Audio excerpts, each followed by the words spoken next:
2020 ಚೆನ್ನೈ ತಂಡದ ಬಳಿ ಕೇವಲ 3 ಐಪಿಎಲ್ ಟ್ರೋಫಿಗಳಿತ್ತು. ಕೆಕೆಆರ್ ತಂಡದ ಬಳಿ ಕೇವಲ 2 ಟ್ರೋಫಿಗಳಿತ್ತು. ಅದೇ ವರ್ಷ ಮುಂಬೈ ಇಂಡಿಯನ್ಸ್ ತನ್ನ 5ನೇ ಟ್ರೋಫಿ ಗೆದ್ದು ಇತಿಹಾಸ ನಿರ್ಮಿಸಿತು. 2013ರ ನಂತರ ಮುಂಬೈ ಇಂಡಿಯನ್ಸ್ ಯಾವ ರೀತಿಯಲ್ಲಿ ಡಾಮಿನೇಟಿಂಗ್ ಕ್ರಿಕೆಟ್ ಆಡ್ತಿತ್ತು ಅಂದ್ರೆ ಪ್ರತಿಯೊಂದು ಆಡ್ ಇಯರ್ ನಲ್ಲೂ ಟೈಟಲ್ ಮುಂಬೈಗೆ ಸಿಗುತ್ತದೆ ಎಂಬುದು ಖಚಿತವಾಗಿತ್ತು. ಆದ್ರೆ ಅದೇ ಮುಂಬೈ ಇಂಡಿಯನ್ಸ್ ತಂಡದ ಬಳಿ ರೋಹಿತ್ ಶರ್ಮಾ, ತಿಲಕ್ ವರ್ಮಾ, ಸೂರ್ಯಕುಮಾರ್ ಯಾದವ್, ಹಾರ್ದಿಕ್ ಪಾಂಡ್ಯ ಮತ್ತು god of bowling Jasprit Bumrah ಇದ್ರೂ ಕೂಡ ಕಳೆದ 6 ವರ್ಷಗಳಿಂದ ಟ್ರೋಫಿ ಗೆಲ್ಲಲು ಸಾಧ್ಯವಾಗುತ್ತಿಲ್ಲ. ಹಾಗಾದ್ರೆ ಇಂದಿನ ಈ ವಿಡಿಯೋದಲ್ಲಿ ಮುಂಬೈ ಇಂಡಿಯನ್ಸ್ ನ ಡೌನ್ ಫಾಲ್ ಗೆ ಕಾರಣ ಏನು ಅಂತ ತಿಳಿದುಕೊಳ್ಳೋಣ. ಈ ಕಥೆ 2020ರ ಐಪಿಎಲ್ ನಿಂದ ಆರಂಭವಾಗುತ್ತದೆ. ಆಗ ಮುಂಬೈ ಇಂಡಿಯನ್ಸ್ ಸತತವಾಗಿ 2ನೇ ಐಪಿಎಲ್ ಟ್ರೋಫಿ ಗೆಲ್ಲುತ್ತದೆ ಮತ್ತು ಒಟ್ಟಾರೆಯಾಗಿ 5ನೇ ಟ್ರೋಫಿಯನ್ನು ಗೆಲ್ಲುತ್ತದೆ. ಆ ಸಮಯದಲ್ಲಿ ಚೆನ್ನೈ ತಂಡದ ಬಳಿ ಕೇವಲ 3 ಟ್ರೋಫಿಗಳಿತ್ತು ಮತ್ತು ಕೆಕೆಆರ್ ತಂಡದ ಬಳಿ 2 ಟ್ರೋಫಿಗಳಿತ್ತು. ಅಂದ್ರೆ ಮುಂಬೈ ಇಂಡಿಯನ್ಸ್ ಐಪಿಎಲ್ ಇತಿಹಾಸದ ಅತ್ಯಂತ ಯಶಸ್ವಿ ತಂಡವಾಗಿತ್ತು. ಆ ವೇಳೆಗೆ ಒಂದು ವಿಷಯ ಸ್ಪಷ್ಟವಾಗಿತ್ತು. ಮುಂಬೈ ಪ್ರತಿ 2 ವರ್ಷಗಳಿಗೊಮ್ಮೆ ಒಂದು ಟ್ರೋಫಿ ಗೆದ್ದೇ ಗೆಲ್ಲುತ್ತಿತ್ತು. ಏಕೆಂದರೆ 2013ರಿಂದ 2020ರವರೆಗೆ ಕೇವಲ 7 ವರ್ಷಗಳಲ್ಲಿ ಮುಂಬೈ 5 ಟ್ರೋಫಿಗಳನ್ನ ಗೆದ್ದಿತ್ತು. ಇದು ಸಾಮಾನ್ಯ ವಿಷಯವೇ ಅಲ್ಲ. ಸಿಎಸ್ಕೆ ಪ್ರತಿ ಬಾರಿ ಫೈನಲ್ ತಲುಪುತ್ತಿತ್ತು. ಆದರೆ ಪ್ರತಿ ಬಾರಿ ಫೈನಲ್ನಲ್ಲಿ ಸಿಎಸ್ಕೆಯನ್ನು ಸೋಲಿಸುತ್ತಿದ್ದ ತಂಡ ಮುಂಬೈ ಇಂಡಿಯನ್ಸ್ ಆಗಿರ್ತಾ ಇತ್ತು. ಮುಂಬೈ ತಂಡ ಅಷ್ಟರ ಮಟ್ಟಿಗೆ ಪ್ರಬಲವಾಗಿತ್ತು. ಉಳಿದ ತಂಡಗಳಿಗೆ ಸಮಸ್ಯೆಯಾಗಿದ್ದು ಮುಂಬೈ ಇಂಡಿಯನ್ಸ್ನ ಆಟಗಾರರಾದ ಜಸ್ಪ್ರೀತ್ ಬುಮ್ರಾ, ಲಸಿತ್ ಮಲಿಂಗ, ಕೈರಾನ್ ಪೊಲಾರ್ಡ್, ಹಾರ್ದಿಕ್ ಪಾಂಡ್ಯ ಮತ್ತು ರೋಹಿತ್ ಶರ್ಮಾ ಇವರೆಲ್ಲರೂ ಮುಂಬೈ ಇಂಡಿಯನ್ಸ್ನ ಅತ್ಯಂತ ಪ್ರಮುಖ ಆಟಗಾರರು ಮತ್ತು ಮುಂಬೈ ಇವರನ್ನು ಎಂದಿಗೂ ಬಿಡುತ್ತಿರಲಿಲ್ಲ. ಮೆಗಾ ಆಕ್ಷನ್ನಲ್ಲೂ ಕೂಡ ಮುಂಬೈ ಇವರನ್ನೇ ರಿಟರ್ನ್ ಮಾಡ್ತಾ ಇತ್ತು. ಈಗ ಯೋಚಿಸಿ, ಮುಂಬೈ ಇಂಡಿಯನ್ಸ್ ಈ 5 ಆಟಗಾರರ ಬಲದ ಮೇಲೆ ಐಪಿಎಲ್ ಅನ್ನು ಡಾಮಿನೇಟ್ ಮಾಡುತ್ತಿತ್ತು. ಇದರಲ್ಲಿ ಪೊಲಾರ್ಡ್ ಮತ್ತು ರೋಹಿತ್ ಶರ್ಮಾ ಬೆಸ್ಟ್ ಬ್ಯಾಟರ್ಗಳು, ಮಲಿಂಗ ಮತ್ತು ಬುಮ್ರಾ ವರ್ಲ್ಡ್ ಕ್ಲಾಸ್ ಬೌಲರ್ಗಳು. ಇವರ ಕಾರಣದಿಂದನೇ ಮುಂಬೈ ನಿರಂತರವಾಗಿ ಡಾಮಿನೇಟ್ ಮಾಡುತ್ತಿತ್ತು. ಮೆಗಾ ಆಕ್ಷನ್ನ ಮುಖ್ಯ ಉದ್ದೇಶವೇ ಇಂಥ ಆಟಗಾರರು ಬೇರೆ ಬೇರೆ ತಂಡಗಳಿಗೆ ಹೋಗಬೇಕು ಅಂತ.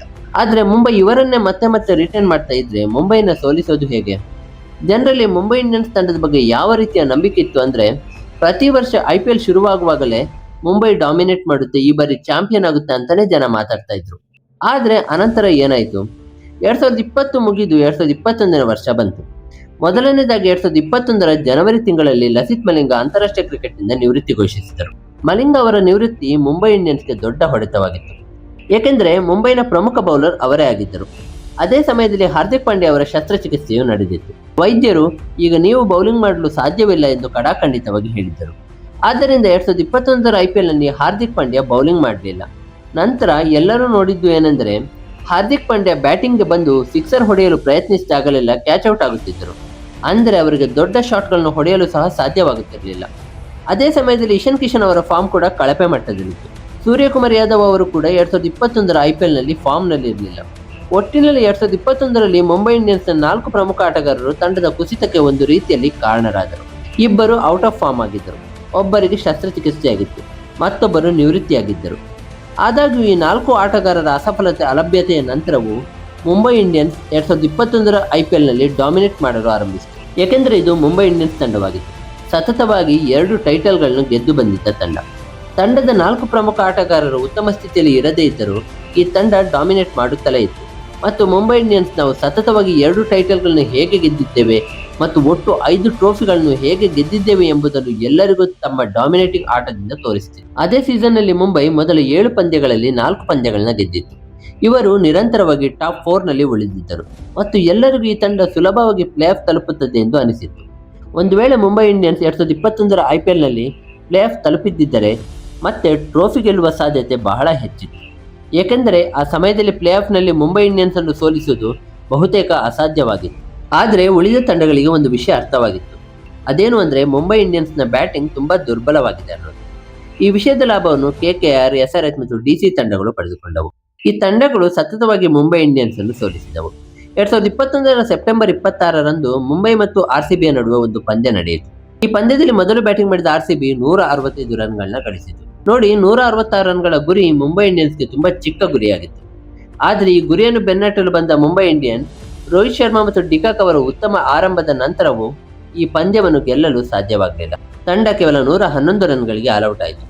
ವಾಸ್ತವವಾಗಿ ಮುಂಬೈ ಈ ಪಂದ್ಯವನ್ನು ಸುಲಭವಾಗಿ ಗೆಲ್ಲಬಹುದಿತ್ತು. ಆರಂಭವು ಉತ್ತಮವಾಗಿತ್ತು.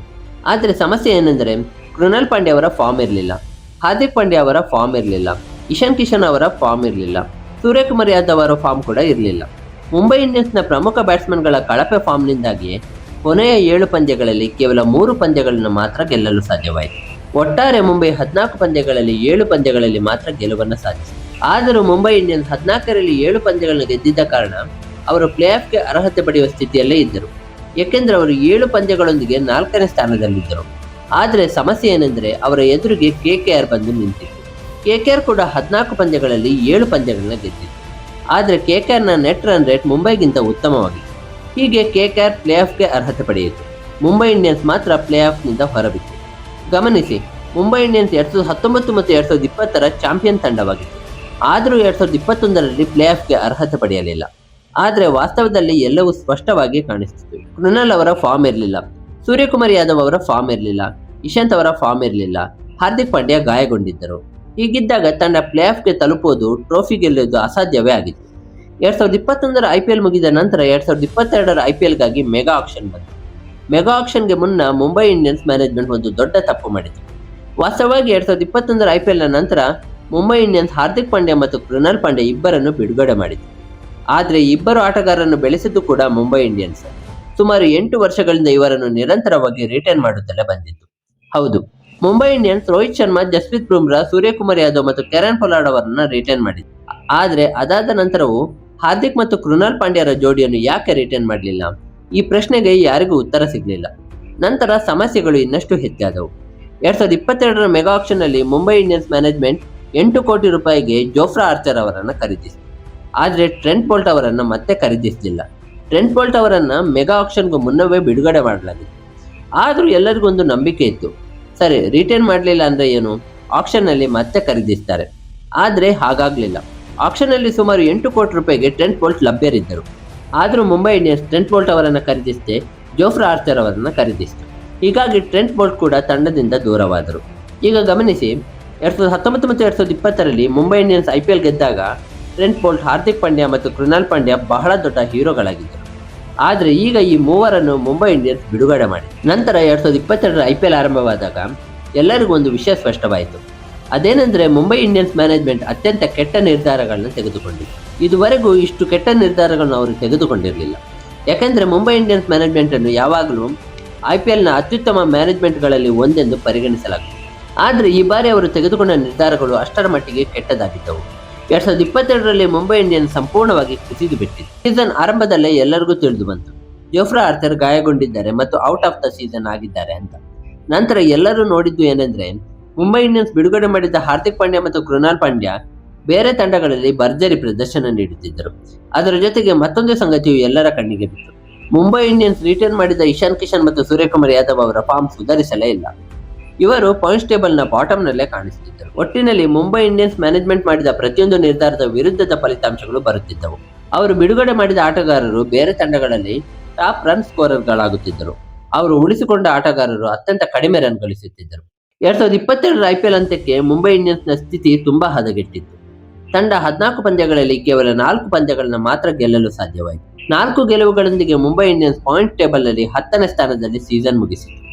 ಒಮ್ಮೆ ಯೋಚಿಸಿ, 2019 ಮತ್ತು 2020ರಲ್ಲಿ ಚಾಂಪಿಯನ್ ಆಗಿದ್ದ ಮುಂಬೈ ಇಂಡಿಯನ್ಸ್ 2021ರಲ್ಲಿ 5ನೇ ಸ್ಥಾನಕ್ಕೆ ಇಳಿದಿತ್ತು ಮತ್ತು 2022ರಲ್ಲಿ ನೇರವಾಗಿ 10ನೇ ಸ್ಥಾನಕ್ಕೆ ಕುಸಿಯಿತು. ಇದರ ಹಿಂದಿನ ಕಾರಣವು ಎಲ್ಲರಿಗೂ ಸ್ಪಷ್ಟವಾಗಿ ಕಾಣಿಸುತ್ತಿತ್ತು. ಮುಂಬೈ ಇಂಡಿಯನ್ಸ್ ಬಿಡುಗಡೆ ಮಾಡಿದ ಟ್ರೆಂಟ್ ಬೋಲ್ಟ್ ಈಗ ರಾಜಸ್ಥಾನ್ ರಾಯಲ್ಸ್ ತಂಡದ ಭಾಗವಾಗಿದ್ದರು. ಅದೇ ರಾಜಸ್ಥಾನ್ ರಾಯಲ್ಸ್ 2022ರಲ್ಲಿ ಫೈನಲ್ ತಲುಪಿತು.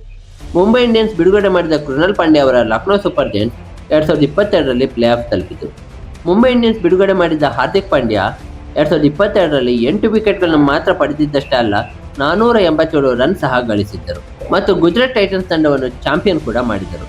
ಒಟ್ಟಿನಲ್ಲಿ ಮುಂಬೈ ಬಿಡುಗಡೆ ಮಾಡಿದ ಈ 3 ಆಟಗಾರರು ತಮ್ಮ ವೃತ್ತಿ ಜೀವನದ ಅತ್ಯುತ್ತಮ ಹಂತದಲ್ಲಿದ್ದರು. ಅವರಿದ್ದ ತಂಡಗಳು ಯಶಸ್ಸು ಸಾಧಿಸುತ್ತಿದ್ದವು. ಈಗ ಎಲ್ಲರಿಗೂ ಒಂದು ವಿಷಯ ಸ್ಪಷ್ಟವಾಗಿತ್ತು, ಒಂದು ವೇಳೆ ಮುಂಬೈ ಇಂಡಿಯನ್ಸ್ ಈ 3ರನ್ನು ಬಿಡುಗಡೆ ಮಾಡದೇ ಇದ್ದಿದ್ದರೆ ಬಹುಶಃ ಈ ಆಟಗಾರರೇ ಮುಂಬೈಗೆ ಮತ್ತೊಂದು ಟ್ರೋಫಿ ಗೆಲ್ಲಿಸಿಕೊಡುತ್ತಿದ್ದರು. ಆದರೆ ಕೇವಲ ಒಂದು ಕೆಟ್ಟ ಸೀಸನ್ ಅಂದರೆ 2021ರ IPL ಅನ್ನು ನೋಡಿ ಮುಂಬೈ ಇಂಡಿಯನ್ಸ್ ಬಹಳ ದೊಡ್ಡ ತಪ್ಪು ಮಾಡಿಬಿಟ್ಟಿದೆ. ಸರಿ, 2022ರ ನಂತರ 2023ರ IPL ಬರಬೇಕಿತ್ತು. ಆದರೆ 2023ರ IPLಗೂ ಮೊದಲೇ ಮುಂಬೈ ಇಂಡಿಯನ್ಸ್ಗೆ ಮತ್ತಷ್ಟು ಸಮಸ್ಯೆಗಳು ಆರಂಭವಾದವು. ವಾಸ್ತವವಾಗಿ ಸೆಪ್ಟೆಂಬರ್ 2022ರಂದು ಕೆರನ್ ಪೊಲಾರ್ಡ್ ನಿವೃತ್ತಿ ಘೋಷಿಸಿದರು. ಮಲಿಂಗ ನಂತರ ಪೊಲಾರ್ಡ್ ಅವರ ನಿವೃತ್ತಿಯು ಮುಂಬೈಗೆ ದೊಡ್ಡ ಹೊಡೆತವಾಗಿತ್ತು. ಏಕೆಂದರೆ ಪೊಲಾರ್ಡ್ಗಿಂತ ಉತ್ತಮ ಫಿನಿಷರ್ ಮುಂಬೈ ಇಂಡಿಯನ್ಸ್ನಲ್ಲಿ ಇರಲಿಲ್ಲ. ಪೊಲಾರ್ಡ್ ಒಬ್ಬರೇ ಮುಂಬೈಗೆ 3 ಟ್ರೋಫಿಗಳನ್ನು ಗೆಲ್ಲಿಸಿಕೊಟ್ಟಿದ್ದರು. 2013, 2015 ಮತ್ತು 2019ರಲ್ಲಿ ಮುಂಬೈ ಪರ ಅತಿ ಹೆಚ್ಚು ರನ್ ಗಳಿಸಿದ್ದ ಆಟಗಾರರು ಪೊಲಾರ್ಡ್ ಅವರೇ ಆಗಿದ್ದರು. ಆದರೆ ಈಗ ಅವರು ನಿವೃತ್ತಿಯಾಗಿದ್ದರು. ಇದರ ಜೊತೆಗೆ ಮತ್ತೊಂದು ದೊಡ್ಡ ಸಮಸ್ಯೆ ಎದುರಾಯಿತು. 2023ರ IPL ಆರಂಭಕ್ಕೂ ಮುನ್ನವೇ ಜಸ್ಪ್ರೀತ್ ಬುಮ್ರಾ 2023ರ IPLನಲ್ಲಿ ಭಾಗವಹಿಸುವುದಿಲ್ಲ ಎಂಬುದು ತಿಳಿದು ಬಂತು. ಏಕೆಂದರೆ ಅವರಿಗೆ ಶಸ್ತ್ರಚಿಕಿತ್ಸೆ ಆಗಬೇಕಿತ್ತು. ವೈದ್ಯರು ಅವರಿಗೆ ಸುಮಾರು 10 ತಿಂಗಳ ವಿಶ್ರಾಂತಿ ನೀಡಿದ್ದರು. ಹೀಗಾಗಿ ಮುಂಬೈ ಇಂಡಿಯನ್ಸ್ನ ಅತ್ಯುತ್ತಮ ಫಿನಿಷರ್ ಮತ್ತು ಅತ್ಯುತ್ತಮ ಬೌಲರ್ ಇಬ್ಬರು ತಂಡದಿಂದ ಹೊರಗಿದ್ದರು. ಇದರ ಪರಿಣಾಮವಾಗಿ 2023ರಲ್ಲಿ ಮುಂಬೈ ತಂಡ ಇನ್ನಷ್ಟು ದುರ್ಬಲವಾಯಿತು. ನೀವು 2023ರ ಮುಂಬೈ ಇಂಡಿಯನ್ಸ್ನ ಬೌಲಿಂಗ್ ಲೈನ್ಅಪ್ ನೋಡಿದರೆ ಅದರಲ್ಲಿದ್ದವರು ಕ್ರಿಸ್ ಜೋರ್ಡನ್, ಜೇಸನ್ ಬೆಹರೆಂಡಾರ್ಫ್, ಆಕಾಶ್ ಮಧ್ವರ್ ಮತ್ತು ಕ್ಯಾಮರನ್ ಗ್ರೀನ್. ಒಟ್ಟಾರೆಯಾಗಿ ಈ ಬೌಲಿಂಗ್ ಲೈನ್ಅಪ್ ಒಂದು ಲೆವೆಲ್ಗೆ ಓಕೆ ಇತ್ತು ಅಷ್ಟೇ. ಒಂದೊಮ್ಮೆ IPLನ ಅತ್ಯಂತ ಬಲಿಷ್ಠ ಬೌಲಿಂಗ್ ದಾಳಿಯನ್ನು ಹೊಂದಿದ್ದ ತಂಡ ಈಗ ಸಾಧಾರಣ ಬೌಲಿಂಗ್ ತಂಡವಾಗಿ ಮಾರ್ಪಟ್ಟಿದೆ. ಇದನ್ನು ನೋಡಿ ಎಲ್ಲರಿಗೂ ಒಂದು ವಿಷಯ ಅರ್ಥವಾಯಿತು, ಮುಂಬೈ ಇಂಡಿಯನ್ಸ್ನ ಕತೆ ಮುಗಿಯಿತು ಅಂತ. ನಂತರ 2023ರ IPL ಪ್ರಾರಂಭವಾದಾಗಲೂ ಏನು ಬದಲಾವಣೆ ಇಲ್ಲ. ಮುಂಬೈ ಇಂಡಿಯನ್ಸ್ ಸತತವಾಗಿ ಪಂದ್ಯಗಳನ್ನು ಸೋಲುತ್ತಿತ್ತು. ಗೆಲುವು ಒಂದು ರೀತಿಯ ಮರೀಚಿಕೆನೇ ಆಗಿತ್ತು. ಆದರೆ 2023ರಲ್ಲಿ ಮುಂಬೈ ಇಂಡಿಯನ್ಸ್ಗೆ ಒಂದು ಹೋಪ್ ಕಂಡಿತ್ತು. ಸೂರ್ಯಕುಮಾರ್ ಯಾದವ್ ಅವರು ಫಾರ್ಮ್ಗೆ ಮರಳಿದ್ದರು. ವಾಸ್ತವವಾಗಿ IPL 2023ರಲ್ಲಿ ಸೂರ್ಯಕುಮಾರ್ ಯಾದವ್ ಅವರ ಫಾರ್ಮ್ ಎಂಥ ಲೆವೆಲ್ನಲ್ಲಿತ್ತು ಅಂದರೆ ಅವರೊಬ್ಬರೇ ಮುಂಬೈ ಇಂಡಿಯನ್ಸ್ನ ಪ್ಲೇ ಆಫ್ಗೆ ಕರೆದುಕೊಂಡು ಹೋದರು. 14 ಪಂದ್ಯಗಳಲ್ಲಿ ಸೂರ್ಯಕುಮಾರ್ ಯಾದವ್ ಅವರು 605 ರನ್ ಗಳಿಸಿದರು ಮತ್ತು ತಮ್ಮ ಅದ್ಭುತ ಬ್ಯಾಟಿಂಗ್ ಮೂಲಕ ಎಲ್ಲರನ್ನೂ ಬೆರಗುಗೊಳಿಸಿದರು. ಅವರ ಪ್ರದರ್ಶನದ ಬಲದಿಂದಲೇ ಮುಂಬೈ ಇಂಡಿಯನ್ಸ್ ಪ್ಲೇ ಆಫ್ ತಲುಪಿತು. ಹೀಗೆ ತಂಡ ಒಟ್ಟು 14 ಪಂದ್ಯಗಳಲ್ಲಿ 8 ಪಂದ್ಯಗಳನ್ನು ಗೆದ್ದು ಪಾಯಿಂಟ್ಸ್ ಟೇಬಲ್ನಲ್ಲಿ 4ನೇ ಸ್ಥಾನ ಪಡೆದಿತು. ಆದರೆ ಮುಖ್ಯ ವಿಷಯ ಏನೆಂದರೆ ತಂಡ ಪ್ಲೇ ಆಫ್ ತಲುಪಿತು. 2023ರ ಮೇ 24ರಂದು ಮುಂಬೈ ಇಂಡಿಯನ್ಸ್ ಮತ್ತು ಲಕ್ನೋ ಸೂಪರ್ ಜೈಂಟ್ಸ್ ನಡುವಿನ ಎಲಿಮಿನೇಟರ್ ಪಂದ್ಯ ನಡೆಯಿತು. ಈ ಪಂದ್ಯದಲ್ಲಿ ಮೊದಲು ಬ್ಯಾಟಿಂಗ್ ಮಾಡಿದ ಮುಂಬೈ ಇಂಡಿಯನ್ಸ್ 182 ರನ್ ಗಳಿಸಿತು. ಈ ಗುರಿಯನ್ನು ಲಕ್ನೋ ಸೂಪರ್ ಜೈಂಟ್ಸ್ ಬೆನ್ನಟ್ಟುತ್ತದೆ ಎಂದು ಎಲ್ಲರೂ ಭಾವಿಸಿದ್ದರು. ಎಲ್ಲರಿಗೂ LSG ಪಂದ್ಯ ಗೆಲ್ಲುತ್ತದೆ ಎಂಬ ನಂಬಿಕೆ ಇತ್ತು. ಆದರೆ ಆಗ ಆಕಾಶ್ ಮಧ್ವಲ್ ಅಂಗಳಕ್ಕಿಳಿದರು. ಅವರು ಕೇವಲ 3.3 ಓವರ್ಗಳಲ್ಲಿ 5 ರನ್ ನೀಡಿ 5 ವಿಕೆಟನ್ನು ಕಬಳಿಸಿದರು. ಇದು ಅವರ ವೃತ್ತಿ ಜೀವನದ ಅತ್ಯುತ್ತಮ ಪ್ರದರ್ಶನವಾಗಿತ್ತು. 5 ರನ್ ನೀಡಿ 5 ವಿಕೆಟನ್ನು ಪಡೆದು ಅವರು ಪಂದ್ಯವನ್ನೇ ತಿರುಗಿಸಿದರು. ಅವರ ಅದ್ಭುತ ಬೌಲಿಂಗ್ನ ಬಲದಿಂದ ಮುಂಬೈ ಇಂಡಿಯನ್ಸ್ ಈ ಪಂದ್ಯವನ್ನು 81 ರನ್ಗಳ ಅಂತರದಿಂದ ಗೆದ್ದಿತ್ತು. ಮತ್ತೊಮ್ಮೆ ಮುಂಬೈ ಇಂಡಿಯನ್ಸ್ ಡಾಮಿನೇಟ್ ಮಾಡಲು ಪ್ರಾರಂಭಿಸಿತು. ಪ್ಲೇ ಆಫ್ನ ಮೊದಲ ಪಂದ್ಯವನ್ನು ಗೆದ್ದು ತಂಡ ಕ್ವಾಲಿಫೈಯರ್ 2ಗೆ ತಲುಪಿತು. ಅಂದರೆ ಫೈನಲ್ ತಲುಪಲು ಇನ್ನು ಕೇವಲ ಒಂದು ಗೆಲುವು ಮಾತ್ರ ಬೇಕಿತ್ತು. ಆದಾಗ್ಯೂ ಮುಂಬೈ ಇಂಡಿಯನ್ಸ್ನ ಕ್ವಾಲಿಫೈಯರ್ 2 ಪಂದ್ಯ ಗುಜರಾತ್ನೊಂದಿಗೆ ಇತ್ತು. ಗುಜರಾತ್ IPLನಲ್ಲಿ ನಂಬರ್ 1 ಸ್ಥಾನದಲ್ಲಿತ್ತು ಮತ್ತು ಅದು ಬಲಿಷ್ಠ ತಂಡವಾಗಿತ್ತು. ಆದರೆ ಈಗಾಗಲೇ ಮುಂಬೈ ಗುಜರಾತ್ ಜೊತೆ 2 ಲೀಗ್ ಪಂದ್ಯಗಳನ್ನ ಆಡಿತ್ತು ಮತ್ತು ಎರಡೂ ತಂಡಗಳು ತಲಾ ಒಂದೊಂದು ಪಂದ್ಯವನ್ನು ಗೆದ್ದಿತ್ತು. 26 ಮೇ 2023ರಂದು ಮುಂಬೈ ಇಂಡಿಯನ್ಸ್ ಗುಜರಾತ್ ವಿರುದ್ಧ ಕ್ವಾಲಿಫೈಯರ್ 2 ಪಂದ್ಯವನ್ನು ಆಡುತ್ತದೆ. ಈ ಪಂದ್ಯದಲ್ಲಿ ಗುಜರಾತ್ ಮೊದಲು ಬ್ಯಾಟಿಂಗ್ ಮಾಡಿ 233 ರನ್ ಗಳಿಸಿತು. ಶುಭ್ಮನ್ ಗಿಲ್ 129 ರನ್ ಗಳಿಸಿದರು. ಈ ಸ್ಕೋರ್ ತುಂಬ ದೊಡ್ಡದಾಗಿತ್ತು ಮತ್ತು ಮುಂಬೈ ಅದನ್ನು ಬೆನ್ನಟ್ಟಲು ಪ್ರಯತ್ನಿಸಿದರು. ಗುಜರಾತ್ನ ಬೌಲಿಂಗ್ ಎದುರು ಮಂಡಿಯೂರಿದರು. ಗುಜರಾತ್ ಪರವಾಗಿ ಮೋಹಿತ್ ಶರ್ಮಾ 2.2 ಓವರ್ನಲ್ಲಿ 10 ರನ್ ಕೊಟ್ಟು 5 ವಿಕೆಟ್ ಪಡೆದರು. ಮುಂಬೈ ಇಂಡಿಯನ್ಸ್ 171 ರನ್ಸ್ಗೆ ಆಲ್ಔಟ್ ಆಗಿತ್ತು. ಹೀಗೆ ಈ ಪಂದ್ಯವನ್ನು ಸೋತು ಮುಂಬೈ ಇಂಡಿಯನ್ಸ್ ಮತ್ತೆ IPLನಿಂದ ಹೊರಬಿತ್ತು. 2021ರಿಂದ 2023ರ ತನಕ ಸತತವಾಗಿ 3 ಬಾರಿ ಮುಂಬೈ ಇಂಡಿಯನ್ಸ್ IPL ಟ್ರೋಫಿ ಗೆಲ್ಲುವಲ್ಲಿ ವಿಫಲವಾಗಿತ್ತು. ಅಕ್ಷರಶಃ ಇದು ಹಿಂದೆಂದೂ ನೋಡಿರದ ಪರಿಸ್ಥಿತಿ. 2013ರಿಂದ ಮುಂಬೈ ಪ್ರತಿ 2 ವರ್ಷಗಳಿಗೊಮ್ಮೆ ನಿರಂತರವಾಗಿ ಟ್ರೋಫಿ ಗೆಲ್ಲುತ್ತಲೇ ಬಂದಿತ್ತು. ಆದರೆ ಈಗ 3 ವರ್ಷಗಳು ಕಳೆದಿದೆ. ಮುಂಬೈ ಇಂಡಿಯನ್ಸ್ಗೆ ಟ್ರೋಫಿ ಗೆಲ್ಲಲು ಸಾಧ್ಯವಾಗಿರಲಿಲ್ಲ. ಸರಿ, 2023ರ IPLನ ನಂತರ ಮುಂಬೈ ಇಂಡಿಯನ್ಸ್ ತಮ್ಮ ತಪ್ಪನ್ನು ಸರಿಪಡಿಸಿಕೊಳ್ಳಬೇಕಾಯಿತು. ಹಾರ್ದಿಕ್ ಅವರನ್ನು ಗುಜರಾತ್ಗೆ ಬಿಡುಗಡೆ ಮಾಡಿದ್ದು ಅವರ ಕೆಟ್ಟ ನಿರ್ಧಾರ ಎಂದು ಅವರು ಅರಿತುಕೊಂಡರು. ಏಕೆಂದರೆ ಹಾರ್ದಿಕ್ ಗುಜರಾತ್ಗೆ ಹೋಗಿ ಕ್ಯಾಪ್ಟನ್ ಆದರು. ಗುಜರಾತ್ 2 ಬಾರಿ ಫೈನಲ್ ತಲುಪಿತ್ತು ಮತ್ತು 1 ಬಾರಿ ಟ್ರೋಫಿ ಗೆದ್ದಿತ್ತು. ಕಾರಣ ಹಾರ್ದಿಕ್ ಅವರು ಫಾರ್ಮ್ಗೆ ಮರಳಿದ್ದರು. ಇದೆಲ್ಲವನ್ನು ನೋಡಿದ ಮುಂಬೈ ಇಂಡಿಯನ್ಸ್ ತಮ್ಮ ತಪ್ಪನ್ನು ಸರಿಪಡಿಸಿತು. ಅವರು ಹಾರ್ದಿಕ್ ಪಾಂಡ್ಯನನ್ನು ಆಕ್ಷನ್ನಲ್ಲಿ ಮತ್ತೆ ಖರೀದಿಸಿದರು. ಒಳ್ಳೆಯ ವಿಷಯವೆಂದರೆ ಜಸ್ಪ್ರೀತ್ ಬುಮ್ರಾ ಕೂಡ 2024ಕ್ಕೆ ಮುಂಬೈ ತಂಡಕ್ಕೆ ಮರಳಿದರು. ಇದರರ್ಥ ಮುಂಬೈ ಮತ್ತೊಮ್ಮೆ 2024ಕ್ಕೆ ಬಲಿಷ್ಠ ತಂಡವಾಗಿ ಅಂಕಣಕ್ಕೆ ಇಳಿಯಲಿತ್ತು. ಎಲ್ಲವೂ ಸರಿಯಾಗಿ ನಡೆದಿದ್ದರೆ ಮುಂಬೈ 2024ರಲ್ಲಿ ಪ್ರಾಬಲ್ಯ ಸಾಧಿಸುತ್ತಿತ್ತು. ಆದರೆ ಮುಂಬೈ ಆಡಳಿತ ಮಂಡಳಿ ಮತ್ತೊಂದು ತಪ್ಪು ಮಾಡಿತು. ಅವರು ರೋಹಿತ್ ಶರ್ಮಾರನ್ನು ನಾಯಕತ್ವದಿಂದ ತೆಗೆದುಹಾಕಿ ಹಾರ್ದಿಕ್ ಪಾಂಡ್ಯ ಅವರನ್ನು ಮುಂಬೈ ಇಂಡಿಯನ್ಸ್ ತಂಡದ ನಾಯಕರನ್ನಾಗಿ ನೇಮಿಸಿದರು. ಅವರು ನಾಯಕರಾದ ತಕ್ಷಣ ಈ ಸುದ್ದಿ ಇಂಟರ್ನೆಟ್ನಲ್ಲಿ ಸಂಚಲನಕ್ಕೆ ಕಾರಣವಾಯಿತು. ಎಲ್ಲರೂ ಮುಂಬೈ ಇಂಡಿಯನ್ಸ್ ಅನ್ನು ದ್ವೇಷಿಸಲು ಆರಂಭಿಸಿದರು. ಮುಂಬೈನ ಸ್ವಂತ ಅಭಿಮಾನಿಗಳು ಕೂಡ ಅವರನ್ನು ದ್ವೇಷಿಸಲು ಪ್ರಾರಂಭಿಸಿದರು. ಮುಂಬೈ ಇಂಡಿಯನ್ಸ್ನ ಫಾಲೋವರ್ಸ್ಗಳು ಲಕ್ಷಾಂತರ ಸಂಖ್ಯೆಯಲ್ಲಿ ಕಡಿಮೆಯಾದರು. ನಿಜವಾದ ಮುಂಬೈ ಇಂಡಿಯನ್ಸ್ ಅಭಿಮಾನಿಗಳು ರೋಹಿತ್ ಶರ್ಮಾರವರು ರನ್ ಗಳಿಸಬೇಕು, ಆದರೆ ಮುಂಬೈ ತಂಡ ಸೋಲಬೇಕು. ರೋಹಿತ್ ಶರ್ಮಾರ ನಾಯಕತ್ವವಿಲ್ಲದ ಮುಂಬೈ ಗೆಲ್ಲುವುದು ನಮಗೆ ಇಷ್ಟವಿಲ್ಲ ಎಂದು ಹೇಳತೊಡಗಿದರು. 2024ರ IPL ಆರಂಭವಾಯಿತು. ಮುಂಬೈ ಇಂಡಿಯನ್ಸ್ ಪಂದ್ಯದ ವೇಳೆ ಇಡೀ ಕ್ರೀಡಾಂಗಣದಲ್ಲಿ ಅಭಿಮಾನಿಗಳು ಹಾರ್ದಿಕ್ರನ್ನು ಕಂಡು ಕೋಪದಿಂದ ಚಪ್ರಿ ಚಪ್ರಿ ಎಂದು ಕೂಗುತ್ತಿದ್ದರು. 2022-23ರಲ್ಲಿ ಗುಜರಾತ್ ಪರವಾಗಿ ಹಾರ್ದಿಕ್ ನಾಯಕತ್ವ ಮಾಡಿದಾಗ ಅವರ ನಾಯಕತ್ವ ಮತ್ತು ಅವರ ಫಾರ್ಮ್ ಎರಡೂ ಅತ್ಯುತ್ತಮವಾಗಿತ್ತು. ಹಾರ್ದಿಕ್ ತನ್ನ ನಾಯಕತ್ವದಲ್ಲಿ ಗುಜರಾತನ್ನು 2 ಬಾರಿ ಫೈನಲ್ಗೆ ಕರೆದೊಯ್ದಿದ್ದರು. ಸೊ ಅವರ ನಾಯಕತ್ವದಲ್ಲಿ ಮುಂಬೈ ಕೂಡ ಫೈನಲ್ಗೆ ಹೋಗುತ್ತೆ ಎಂಬ ನಂಬಿಕೆ ಮುಂಬೈ ಇಂಡಿಯನ್ಸ್ನ ಮ್ಯಾನೇಜ್ಮೆಂಟ್ಗೆ ಇತ್ತು. ಆದರೆ 2024ರಲ್ಲಿ ಹಾರ್ದಿಕ್ ಮುಂಬೈಗೆ ಮರಳಿದಾಗ, ಅದರಲ್ಲೂ ರೋಹಿತ್ ಶರ್ಮಾರ ಜಾಗದಲ್ಲಿ ಕ್ಯಾಪ್ಟನ್ಸಿ ಮಾಡುವಾಗ ಅವರನ್ನು ತುಂಬ ಟ್ರೋಲ್ ಮಾಡಲಾಯಿತು ಮತ್ತು ಅವರು ಮಾನಸಿಕವಾಗಿ ಕುಸಿದು ಹೋದರು. ಈ ಮಾನಸಿಕ ಕುಸಿತವು ಅವರ ನಾಯಕತ್ವ ಮತ್ತು ಫಾರ್ಮ್ ಮೇಲೆ ಕೂಡ ಪರಿಣಾಮ ಬೀರಿತು. 2024ರ IPLನಲ್ಲಿ ಮುಂಬೈ ಮತ್ತೆ ಕುಸಿತ ಕಂಡಿತು. ಈ ವರ್ಷ ಮುಂಬೈ ತಂಡದಲ್ಲಿನ ಆಟಗಾರರಲ್ಲಿ ಯಾವುದೇ ಸಮಸ್ಯೆ ಇರಲಿಲ್ಲ, ಆದರೆ ಹಾರ್ದಿಕ್ರ ನಾಯಕತ್ವ ಚೆನ್ನಾಗಿರಲಿಲ್ಲ, ಜೊತೆಗೆ ಅವರ ಫಾರ್ಮ್ ಕೂಡ ಕಳೆದುಕೊಂಡಿದ್ದರು. ಈ ಕಾರಣದಿಂದಾಗಿ ಮುಂಬೈ ಮತ್ತೊಮ್ಮೆ ಕೆಳಮಟ್ಟಕ್ಕೆ ಕುಸಿಯಿತು.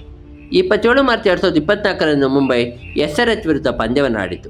ಈ ಪಂದ್ಯದಲ್ಲಿ SRH ಮೊದಲು ಬ್ಯಾಟಿಂಗ್ ಮಾಡಿ 277 ರನ್ ಗಳಿಸುವ ಮೂಲಕ RCBಯ ದಾಖಲೆಯನ್ನು ಮುರಿಯಿತು.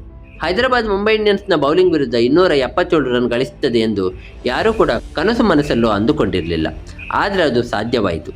ಆ ನಂತರ ಮುಂಬೈ ತಂಡವು ಗುರಿಯನ್ನು ಬೆನ್ನಟ್ಟಲು ಪ್ರಾರಂಭಿಸಿತು. ರೋಹಿತ್ ಶರ್ಮಾ 12 ಎಸೆತಗಳಲ್ಲಿ 26 ರನ್ ಗಳಿಸಿದರು. ಇಶಾನ್ ಕಿಶನ್ 13 ಎಸೆತಗಳಲ್ಲಿ 34 ರನ್ ಗಳಿಸಿದರು. ಆದರೆ ನಂತರ ಹಾರ್ದಿಕ್ ಬ್ಯಾಟಿಂಗ್ ಮಾಡಲು ಬಂದಾಗ ಅವರು 20 ಎಸೆತಗಳಲ್ಲಿ ಕೇವಲ 24 ರನ್ ಗಳಿಸಿದರು ಮತ್ತು ಮತ್ತೆ ಮುಂಬೈ ಇಂಡಿಯನ್ಸ್ ಪಂದ್ಯವನ್ನು ಸೋತರು. ಮುಂಬೈ 31 ರನ್ಗಳ ಅಂತರದಿಂದ ಪಂದ್ಯವನ್ನು ಸೋತಿತ್ತು. ಹಾರ್ದಿಕ್ 20 ಎಸೆತಗಳಲ್ಲಿ 54 ರನ್ ಗಳಿಸಿದ್ದರೂ ಸಹ ಮುಂಬೈ ಪಂದ್ಯವನ್ನು ಗೆಲ್ಲುತ್ತಿತ್ತು. 278 ರನ್ಗಳ ಚೇಸಿಂಗ್ನಲ್ಲಿ ಹಾರ್ದಿಕ್ ಪಾಂಡ್ಯ 20 ಎಸೆತಗಳಲ್ಲಿ 54 ರನ್ ಗಳಿಸುತ್ತಾರೆ ಎಂದು ನೀವು ನಿರೀಕ್ಷಿಸಬಹುದು ಮತ್ತು ಅವರು ರನ್ ಗಳಿಸುತ್ತಾರೆ ಕೂಡ. ಆದರೆ ಈ ಸಮಯದಲ್ಲಿ ಅವರು ಹಾಗೆ ಮಾಡಲು ಸಾಧ್ಯವಾಗಲಿಲ್ಲ. ಅವರ ಮಾನಸಿಕ ಸ್ಥಿತಿ ಕುಸಿದಿತ್ತು. ಹಾರ್ದಿಕ್ ಅವರ ಸ್ಥಿತಿ ತುಂಬ ಕೆಟ್ಟದಾಗಿತ್ತು. ಅವರು ಫಾರ್ಮ್ ಸಂಪೂರ್ಣವಾಗಿ ಕಳೆದುಕೊಂಡಿದ್ದರು ಮತ್ತು ಮುಂಬೈ ಅವರಿಂದಾಗಿ ಪಂದ್ಯವನ್ನು ಸೋತಿತು. ಅರ್ಧಾವಧಿಯ ನಂತರ ಸೂರ್ಯಕುಮಾರ್ ಯಾದವ್ ಅವರು ಗಾಯಗೊಂಡಿದ್ದಾರೆ ಮತ್ತು ಮುಂದಿನ 3 ಪಂದ್ಯಗಳನ್ನು ಆಡುವುದಿಲ್ಲ ಎಂದು ಎಲ್ಲರಿಗೂ ತಿಳಿದು ಬಂತು. ಸೂರ್ಯಕುಮಾರ್ ಯಾದವ್ ಇಲ್ಲದೆ ಮುಂಬೈ 2024ರ IPLನ ಎಲ್ಲ 3 ಪಂದ್ಯಗಳನ್ನು ಸೋತಿತು. 2024ರ IPL ಅಂತ್ಯದ ವೇಳೆಗೆ ಮುಂಬೈ ಇಂಡಿಯನ್ಸ್ 14 ಪಂದ್ಯಗಳಲ್ಲಿ 4 ಗೆದ್ದು 10ನೇ ಸ್ಥಾನದಲ್ಲಿ ಮುಗಿಸುವ ಪರಿಸ್ಥಿತಿ ನಿರ್ಮಾಣವಾಯಿತು. ಹಾರ್ದಿಕ್ ಬುಮ್ರಾ ಹಿಂತಿರುಗಿದ ನಂತರವೂ ಮುಂಬೈ ಇಂಡಿಯನ್ಸ್ನ ಸ್ಥಿತಿ ತುಂಬ ಹದಗೆಡುತ್ತದೆ ಮತ್ತು ಅವರು 10ನೇ ಸ್ಥಾನಕ್ಕೆ ಕುಸಿಯುತ್ತಾರೆ ಎಂದು ಯಾರೂ ಊಹಿಸಿರಲಿಲ್ಲ. ವಾಸ್ತವವಾಗಿ 2024ರಲ್ಲಿ ಮುಂಬೈ ಇಂಡಿಯನ್ಸ್ ಕುಸಿತಕ್ಕೆ ಪ್ರಮುಖ ಕಾರಣ ಏನೆಂದರೆ ಜಸ್ಪ್ರೀತ್ ಬುಮ್ರಾ ಮತ್ತು ರೋಹಿತ್ ಶರ್ಮಾ ಅವರನ್ನು ಹೊರತುಪಡಿಸಿ ಉಳಿದ ಬಹುತೇಕ ಆಟಗಾರರು ನಿರೀಕ್ಷಿತ ಮಟ್ಟದಲ್ಲಿ ಪ್ರದರ್ಶನ ನೀಡದೇ ಇದ್ದಿದ್ದು. ಆದಾಗ್ಯೂ 2024ರ IPL ನಂತರ T20 ವಿಶ್ವಕಪ್ ನಡೆಯಿತು. ಈ ವಿಶ್ವಕಪ್ನಲ್ಲಿ ರೋಹಿತ್ ಶರ್ಮಾ ತಂಡದ ನಾಯಕನಾಗಿದ್ದರು. ಹಾರ್ದಿಕ್ ಪಾಂಡ್ಯ ಅವರು ಕೂಡ ಅವರ ನಾಯಕತ್ವದಲ್ಲೇ ಆಡುತ್ತಿದ್ದರು. ಆ ಟೂರ್ನಿಯಲ್ಲಿ ಹಾರ್ದಿಕ್ ಅತ್ಯುತ್ತಮ ಪ್ರದರ್ಶನ ನೀಡಿದರು. ಕೊನೆಗೆ ಭಾರತ ವಿಶ್ವಕಪ್ ಗೆದ್ದಿತು. ಅದರ ನಂತರ ಎಲ್ಲರೂ ಒಂದು ವಿಷಯ ಅರ್ಥ ಮಾಡಿಕೊಂಡರು, ಹಾರ್ದಿಕ್ ಪಾಂಡ್ಯ ಎಷ್ಟು ಸಮರ್ಪಿತ ಆಟಗಾರ ಎಂಬುದು ಎಲ್ಲರಿಗೂ ತಿಳಿಯಿತು. ಆಗ ಅನೇಕರು ಹೀಗೆ ಹೇಳಲು ಪ್ರಾರಂಭಿಸಿದರು, ಇಂಥ ಆಟಗಾರರನ್ನು ಯಾಕೆ ದ್ವೇಷಿಸಬೇಕು, ಇವರು ತಂಡಕ್ಕಾಗಿ ಎಲ್ಲವನ್ನೂ ಕೊಡುತ್ತಿದ್ದಾರೆ. ನಂತರ ಜನರು ಮತ್ತೊಮ್ಮೆ ಹಾರ್ದಿಕ್ ಅವರನ್ನು ಪ್ರೀತಿಸಲು ಆರಂಭಿಸಿದರು. 2024ರ ನಂತರ 2025ಕ್ಕೆ ಬಂದಾಗ ಬಹುತೇಕ ಅಭಿಮಾನಿಗಳು ಹಾರ್ದಿಕ್ ಪಾಂಡ್ಯರನ್ನು ನಾಯಕರನ್ನಾಗಿ ಒಪ್ಪಿಕೊಂಡರು. ಎಲ್ಲರೂ ಈ ಒಂದು ವಿಷಯವನ್ನು ಸಾಮಾನ್ಯವಾಗಿ ಸ್ವೀಕರಿಸಿದ್ದರು. ಹಾರ್ದಿಕ್ ನಾಯಕನಾಗಿದ್ದಾನೆ, ರೋಹಿತ್ ಶರ್ಮಾ ಆಟಗಾರನಾಗಿ ಆಡುತ್ತಿದ್ದಾರೆ, ಇದರಲ್ಲಿ ಯಾವುದೇ ಸಮಸ್ಯೆ ಇಲ್ಲ. 2025ರ IPLಗೂ ಮೊದಲು ಮೆಗಾ ಆಕ್ಷನ್ ಕೂಡ ನಡೆಯಿತು. ಈ ಸಮಯದಲ್ಲಿ ಎಲ್ಲರೂ ಗಮನಿಸಿದ ಒಂದು ವಿಷಯ ಏನೆಂದರೆ ಮುಂಬೈ ಇಂಡಿಯನ್ಸ್ ರೋಹಿತ್ ಶರ್ಮಾ ಅವರನ್ನು ರಿಟೈನ್ ಮಾಡಿತ್ತು. ಇದರಿಂದ ಯಾರಿಗೂ ಯಾವುದೇ ಅಸಮಾಧಾನ ಇರಲಿಲ್ಲ. ಅದರ ಜೊತೆಗೆ ಹಾರ್ದಿಕ್ ಪಾಂಡ್ಯ ಮತ್ತು ಜಸ್ಪ್ರೀತ್ ಬುಮ್ರಾ ಅವರನ್ನು ರಿಟೈನ್ ಮಾಡಲಾಗಿತ್ತು. ಇದರಲ್ಲಿ ಮತ್ತೊಂದು ಒಳ್ಳೆಯ ಸಂಗತಿ ಏನೆಂದರೆ 2025ರ ಆಕ್ಷನ್ನಲ್ಲಿ ಮುಂಬೈ ಇಂಡಿಯನ್ಸ್ ಮತ್ತೆ ಟ್ರೆಂಟ್ ಬೋಲ್ಟ್ ಅವರನ್ನು ಖರೀದಿಸಿತು. ಅದರ ಜೊತೆಗೆ ದೀಪಕ್ ಚಹರ್ ಅವರನ್ನು ತಂಡಕ್ಕೆ ಸೇರಿಸಿತು. ಈಗ ನೀವು 2025ರ ಮುಂಬೈ ಇಂಡಿಯನ್ಸ್ ತಂಡವನ್ನು ನೋಡಿದರೆ ಆರಂಭಿಕ ಬ್ಯಾಟರ್ಗಳಿಗೆ ರಿಯಾನ್ ರಿಕಲ್ಟನ್ ಮತ್ತು ರೋಹಿತ್ ಶರ್ಮಾ ಇದ್ದರು. ಒನ್ ಡೌನ್ನಲ್ಲಿ ವಿಲ್ ಜಾಕ್ಸ್ ಇದ್ದರು. ಅವರ ನಂತರ ಸೂರ್ಯಕುಮಾರ್ ಯಾದವ್, ತಿಲಕ್ ವರ್ಮಾ ಮತ್ತು ಹಾರ್ದಿಕ್ ಪಾಂಡ್ಯ ಇದ್ದರು. ಬೌಲಿಂಗ್ ವಿಭಾಗದಲ್ಲಿ ದೀಪಕ್ ಚಹರ್ ಮತ್ತು ಟ್ರೆಂಟ್ ಬೋಲ್ಟ್ ಇದ್ದರು. ಅವರ ಜೊತೆಗೆ ಜಸ್ಪ್ರೀತ್ ಬುಮ್ರಾ. ಈ ಮೂವರು ಸೇರಿ ಅತ್ಯಂತ ಅಪಾಯಕಾರಿ ವೇಗದ ಬೌಲಿಂಗ್ ತಂತ್ರವನ್ನು ರೂಪಿಸಿದ್ದರು. ಇದರ ಜೊತೆಗೆ ಹಾರ್ದಿಕ್ ಪಾಂಡ್ಯ ಕೂಡ ಬೌಲಿಂಗ್ ಮಾಡುತ್ತಿದ್ದರು. ಸ್ಪಿನ್ ವಿಭಾಗದಲ್ಲಿ ಕರಣ್ ಶರ್ಮಾ ಇದ್ದರು. ಒಟ್ಟಿನಲ್ಲಿ ನೋಡಿದರೆ 2025ರ ಮುಂಬೈ ಇಂಡಿಯನ್ಸ್ ತಂಡ ಸಂಪೂರ್ಣ ಬ್ಯಾಲೆನ್ಸ್ ಹೊಂದಿದ ಪರಿಪೂರ್ಣ ತಂಡವಾಗಿತ್ತು. 2019 ಮತ್ತು 2020ರಲ್ಲಿ ಟೈಟಲ್ ಗೆದ್ದ ತಂಡ ಹೇಗಿತ್ತು, ಬಹುತೇಕ ಅದೇ ರೀತಿಯ ಸಮತೋಲನ ಈ ತಂಡದಲ್ಲೂ ಕಾಣಿಸುತ್ತಿತ್ತು. ನಂತರ 2025ರ IPL ಆರಂಭವಾಯಿತು. ಮುಂಬೈ ಇಂಡಿಯನ್ಸ್ ಮೊದಲು 5 ಪಂದ್ಯಗಳನ್ನ ಸೋತಿತು, ಆದರೆ ಅದಾದ ನಂತರ ಅದ್ಭುತವಾಗಿ ಕಂಬ್ಯಾಕ್ ಮಾಡಿತು. ಮುಂದಿನ 9 ಪಂದ್ಯಗಳಲ್ಲಿ 8 ಪಂದ್ಯಗಳನ್ನು ಗೆದ್ದಿತು. ಬಹಳ ಸುಲಭವಾಗಿ ಪ್ಲೇ ಆಫ್ಗೆ ಅರ್ಹತೆ ಪಡೆಯಿತು. ಒಮ್ಮೆ ಯೋಚಿಸಿ, ಮೊದಲ 5 ಪಂದ್ಯಗಳಲ್ಲಿ ಸೋಲು, ಆದರೆ ಅದಾದ ನಂತರ 9ರಲ್ಲಿ 8 ಗೆಲುವು. ಇದು ನಿಜವಾಗಿಯೂ ಅದ್ಭುತ ಕಂಬ್ಯಾಕ್ ಆಗಿತ್ತು. ಹೀಗಾಗಿ ಮುಂಬೈ ಇಂಡಿಯನ್ಸ್ ಪ್ಲೇ ಆಫ್ಗೆ ಪ್ರವೇಶಿಸಿತು.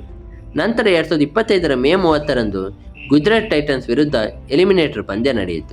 ಈ ಪಂದ್ಯದಲ್ಲಿ ಮೊದಲು ಬ್ಯಾಟಿಂಗ್ ಮಾಡಿದ ಮುಂಬೈ ಇಂಡಿಯನ್ಸ್ 228 ರನ್ಗಳನ್ನ ಕಲೆ ಹಾಕಿತು. ಈ ಟಾರ್ಗೆಟ್ ಅನ್ನು ಗುಜರಾತ್ಗೆ ಚೇಸ್ ಮಾಡಲು ಆಗಲಿಲ್ಲ. ಮುಂಬೈ ಸುಲಭವಾಗಿ ಈ ಪಂದ್ಯವನ್ನು ಗೆದ್ದಿತು. ತಂಡ ಕ್ವಾಲಿಫೈಯರ್ 2 ತಲುಪಿತು. ಮತ್ತೊಮ್ಮೆ ಎಲ್ಲರಿಗೂ ಅನಿಸತೊಡಗಿತು, ಈ ಬಾರಿ ಮುಂಬೈ ಇಂಡಿಯನ್ಸ್ ಖಂಡಿತವಾಗಿಯೂ ಟ್ರೋಫಿ ಗೆಲ್ಲುತ್ತದೆ, 4 ವರ್ಷಗಳ ಕಾಯುವಿಕೆಗೆ ಫಲ ಸಿಗುತ್ತದೆ ಅಂತ. 1 ಜೂನ್ 2025ರಂದು ಮುಂಬೈ ಇಂಡಿಯನ್ಸ್ ಮತ್ತು ಪಂಜಾಬ್ ಕಿಂಗ್ಸ್ ನಡುವೆ ಕ್ವಾಲಿಫೈಯರ್ 2 ಪಂದ್ಯ ನಡೆಯಿತು.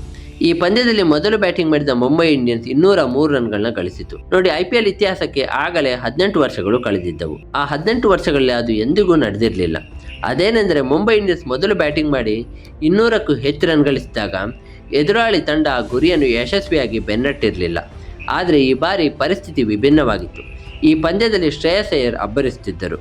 ಕೇವಲ 41 ಎಸೆತಗಳಲ್ಲಿ 87 ರನ್ಗಳನ್ನ ಸಿಡಿಸಿದ್ದರು ಮತ್ತು ಕೊನೆಯ 1 ಓವರ್ ಬಾಕಿ ಇರುವಂತೆ ಗುರಿಯನ್ನು ಬೆನ್ನಟ್ಟಿ ಮುಗಿಸಿದರು. ಹೀಗಾಗಿ ಮುಂಬೈ ಇಂಡಿಯನ್ಸ್ ಮತ್ತೊಮ್ಮೆ IPLನಿಂದ ಹೊರಬಿತ್ತು. ಇದು ಸತತ 5ನೇ ವರ್ಷವಾಗಿತ್ತು ಮುಂಬೈ ಇಂಡಿಯನ್ಸ್ ಮತ್ತೆ ಟ್ರೋಫಿ ಗೆಲ್ಲಲು ವಿಫಲವಾಗಿತ್ತು. ಆದರೂ ಈ ಬಾರಿ ಅನೇಕರು ಒಂದು ವಿಷಯವನ್ನು ನಂಬುತ್ತಿದ್ದರು, ಮುಂಬೈ ಇಂಡಿಯನ್ಸ್ ನಿಜವಾಗಿಯೂ ಟ್ರೋಫಿ ಗೆಲ್ಲುವ ಮಟ್ಟದಲ್ಲಿತ್ತು. ಆದರೆ ಶ್ರೇಯಸ್ ಅಯ್ಯರ್ ಅವರ ಅದ್ಭುತ ಇನ್ನಿಂಗ್ಸ್ ಮುಂಬೈನ ಟ್ರೋಫಿ ಗೆಲ್ಲುವ ಕನಸು ನನಸಾಗದಂತೆ ಮಾಡಿತ್ತು. ಒಮ್ಮೆ ಯೋಚಿಸಿ, 2025ರಲ್ಲಿ ಟೈಟಲ್ ಗೆಲ್ಲದಿದ್ದರೂ ಮುಂಬೈ ಇಂಡಿಯನ್ಸ್ ಎಷ್ಟು ಆತ್ಮವಿಶ್ವಾಸದಲ್ಲಿತ್ತೆಂದರೆ 2026ರ ಆಕ್ಷನ್ಗೂ ತಂಡ ಕೇವಲ ಔಪಚಾರಿಕವಾಗಿ ಹಾಜರಾದಂತಿತ್ತು. ಮುಂಬೈ ಇಂಡಿಯನ್ಸ್ ಮ್ಯಾನೇಜ್ಮೆಂಟ್ಗೆ ವಿಶೇಷವಾಗಿ ಯಾರನ್ನು ಖರೀದಿಸುವ ಅಗತ್ಯವಿರಲಿಲ್ಲ, ಏಕೆಂದರೆ ಅವರಿಗೆ ಒಂದು ವಿಷಯ ಸ್ಪಷ್ಟವಾಗಿತ್ತು, 2025ರ ಅದೇ ತಂಡ ಮುಂದಿನ ವರ್ಷ ಅವರಿಗೆ ಟ್ರೋಫಿ ಗೆಲ್ಲಿಸಿ ಕೊಡಬಹುದು ಎಂಬ ನಂಬಿಕೆ ಇತ್ತು.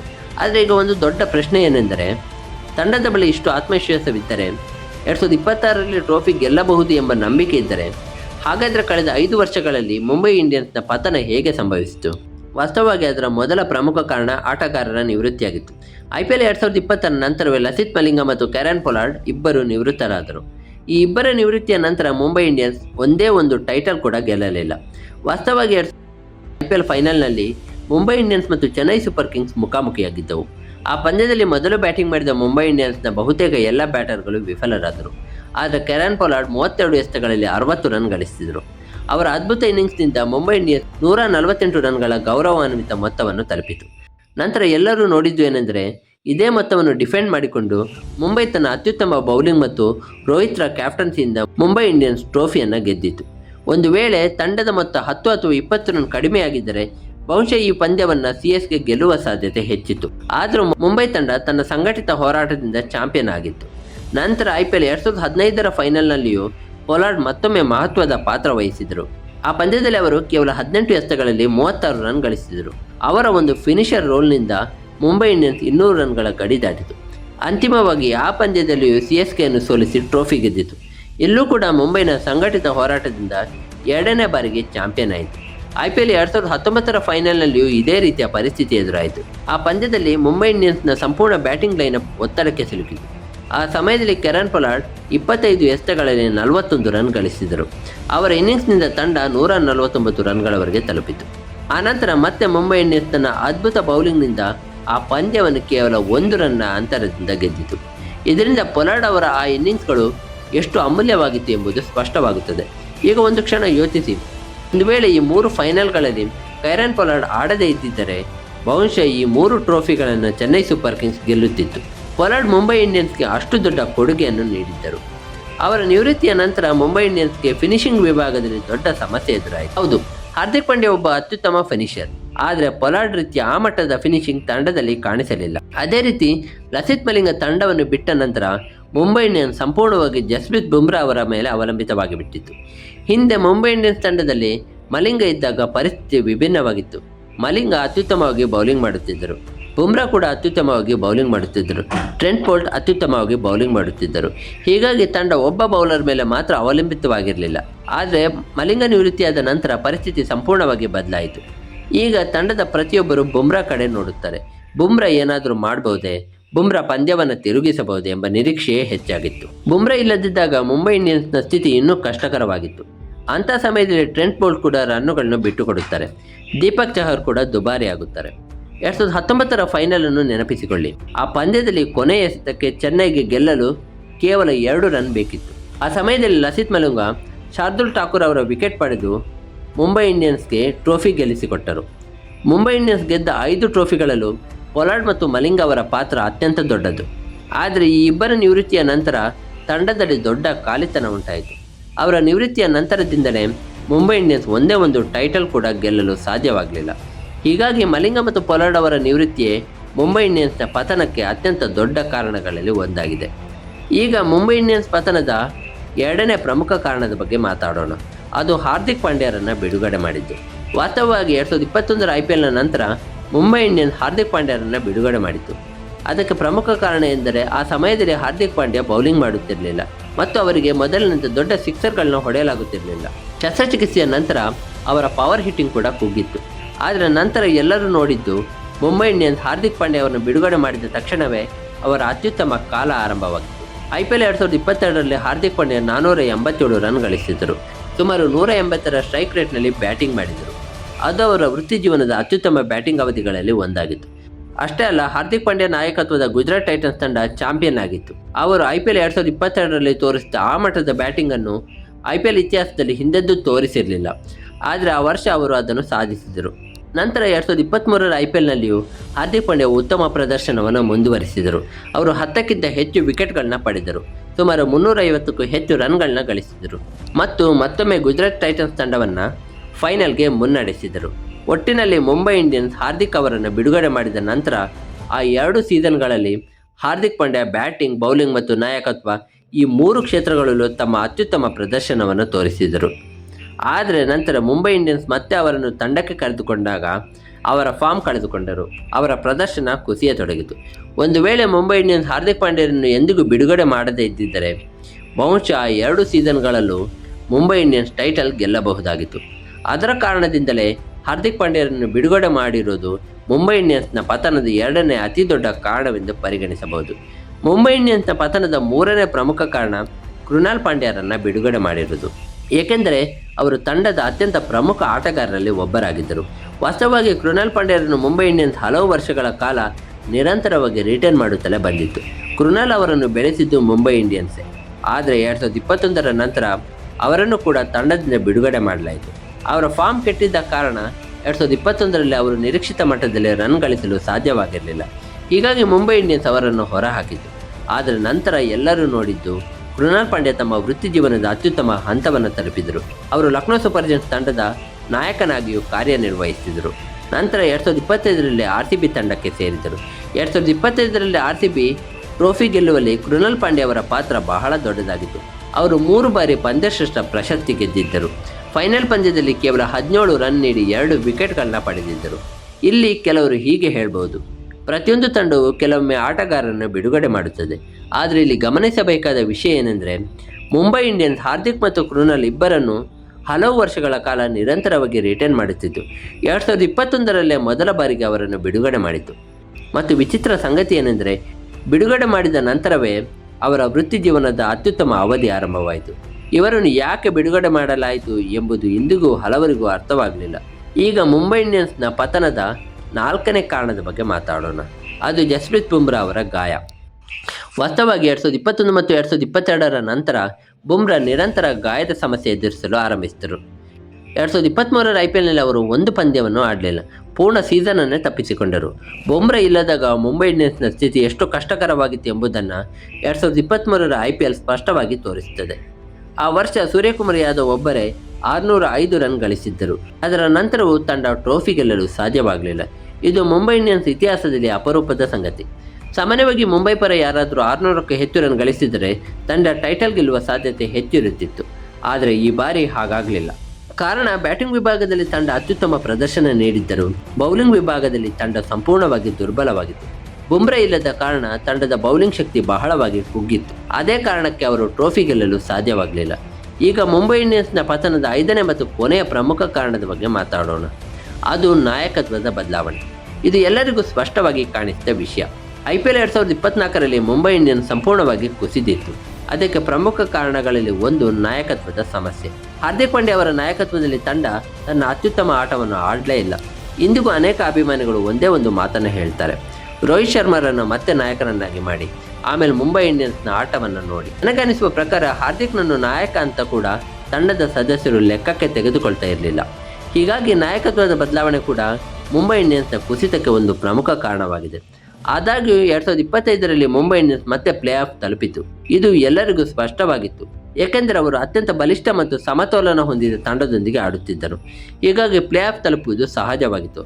ಆದರೆ ಕಳೆದ 5 ವರ್ಷಗಳ ಅವಧಿಯಲ್ಲಿ ಮುಂಬೈ ಇಂಡಿಯನ್ಸ್ನ ಪತನಕ್ಕೆ ಈ 5 ಕಾರಣಗಳೇ ಕಾರಣವಾಗಿದೆ. ನಿಮ್ಮ ಅಭಿಪ್ರಾಯದಲ್ಲಿ ಮುಂಬೈ ಇಂಡಿಯನ್ಸ್ ಪತನಕ್ಕೆ ಇನ್ನೇನು ಕಾರಣಗಳಿರಬಹುದು?